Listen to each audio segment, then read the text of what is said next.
मित्रों, ऐसे तो आपने कई कहानियां और कथाएं सुनी होंगी, लेकिन आज हम आपको एक राजा और उनकी 7 बेटियों की कहानी सुनाते हैं, जिसने अपने अहंकार के कारण अपनी ही बेटियों का भाग्य मुश्किल में डाल दिया था। तो चलिए जानते हैं इस बारे में विस्तार से।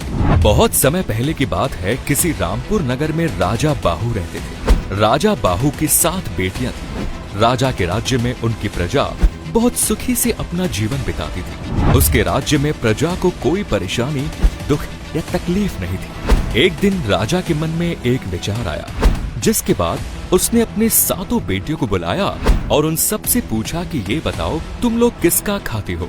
राजा की 6 बेटियों ने कहा, पिताजी, हम सब आपका दिया ही खाती हैं और आपका दिया ही पहनती है। लेकिन राजा की 7वीं बेटी, जो कि अपनी सभी बहनों से सबसे छोटी थी, उसने अपने पिता से कहा, पिताजी, मैं तो भगवान का दिया खाती हूँ। प्रभु के बिना कोई कुछ नहीं कर सकता। हम चाहें जितनी कोशिश कर ले, हमें उनकी इच्छा के बिना कुछ नहीं मिलता।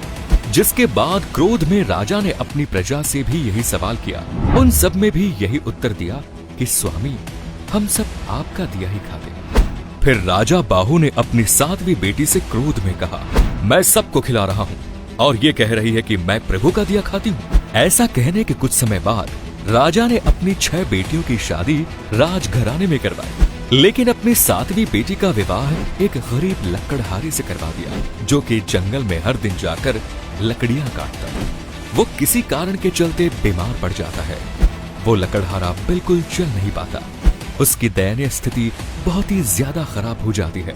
ये सब कुछ जानते हुए राजा बाहू ने अपने घमंड के चलते अपनी छोटी पुत्री का विवाह उस लकड़हारे से करवा दिया। विवाह के बाद राजा ने अपनी बेटी से कहा कि तूने बोला था ना कि मैं ईश्वर का दिया खाती हूँ, और अब तू उसी का दिया खा। जिसके बाद राजकुमारी भगवान की इच्छा मानकर खुशी खुशी उस गरीब लकड़हारे के साथ अपना जीवन बिताने लगती है। वो लड़की हर दिन जंगल से लकड़ियां काटकर बाजार में बेचती है और उससे जो भी जितने भी पैसे मिलते, उस पैसे से अपने पति के उपचार के लिए दवाइयाँ और खाने के सामान के साथ साथ दूध भी लेकर आती है। लकड़हारे की पत्नी ने उसी जंगल में अपनी एक कुटिया बना ली और उसी कुटिया में वो अपने पति के साथ रहने लगी। छोटी राजकुमारी शुरू से ही बड़ी दयावान थी। उन दोनों की कुटिया के बगल में एक इच्छाधारी नाग का जोड़ा रहता था। हर दिन सुबह की शुरुआत में लकड़हारे की पत्नी एक कटोरे में दूध लेकर वहाँ नाग के बिल के पास रख देती। वो नाग और नागिन प्रतिदिन दूध पिया करते थे।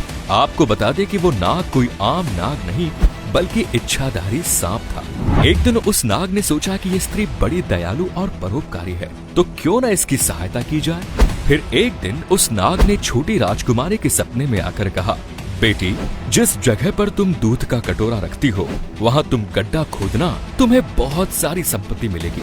उस धन से तुम सबका भला करना। लेकिन एक बात का ध्यान रखना बेटी, कि कोई भी व्यक्ति तुम्हारे द्वार से कभी भूखा नहीं जाना चाहिए। जिसके बाद लकड़हारे की पत्नी सुबह उठी और जिस जगह पर नाग नागिन का जोड़ा रहता था, वहाँ पर उसने गड्ढा खोदना शुरू किया। जिसके बाद जो हुआ, उससे उसकी पूरी किस्मत बदल गई। वहाँ उसे इतना ज्यादा सोना मिल गया कि उस संपत्ति से उसने एक महल बनवाया। धीरे धीरे करके उसने अपना पूरा एक नगर ही बसा लिया। वो हर दिन गरीब, बेसहारा, भूखों और निर्धन को भोजन करवाती। सबकी दुआ से उसका पति भी अब पूरी तरह से स्वस्थ हो चुका था। एक दिन लकड़हारे की पत्नी सबको भोजन करवा रही थी, तब उसने देखा कि कतार में सबसे पीछे उसके पिता और उसकी 6 बहनें भी लगी हुई थी।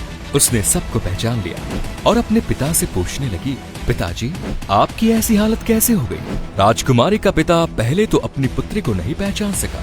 फिर उसके पिता ने कहा, बेटी, मेरा सारा राजपाट छिन गया। तुम्हारे इन 6 बहनों को उनके पतियों ने अपने राज्य से बाहर निकाल दिया धक्का देकर, और तो और इनके हिस्से की संपत्ति भी उन्हें नहीं दी। पुत्री, अब हम सबकी ये दशा हो गई है कि हमें भी गरीब बेबसों की तरह कतार में भोजन करना पड़ रहा है। उनकी ऐसी स्थिति देखकर लकड़हारे की पत्नी बहुत दुखी हुई। फिर उसने अपने पिता और अपनी 6 बहनों की सेवा सत्कार किया। फिर उसने अपने पिता से कहा, पिताजी, आपने देखा, मैंने कहा था ना कि हम सब परमात्मा का दिया ही खाते हैं। वो चाहे तभी आप खा सकते हैं, अगर वो ना चाहे तो कुछ नहीं हो सकता। अपनी पुत्री की बात सुनकर उसके पिता ने कहा, बेटी, तुमने सही कहा था। अब मुझे भी भरोसा हो गया है कि हम सब प्रभु का दिया ही खाते हैं।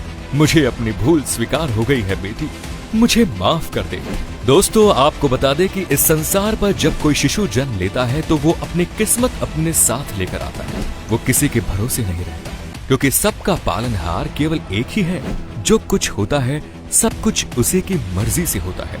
इसीलिए हमें कभी किसी बात की चिंता नहीं करनी चाहिए। बिना फल की इच्छा के अपना कर्म करते जाओ, उसके बाद ऊपर वाला आपको सफलता जरूर देगा।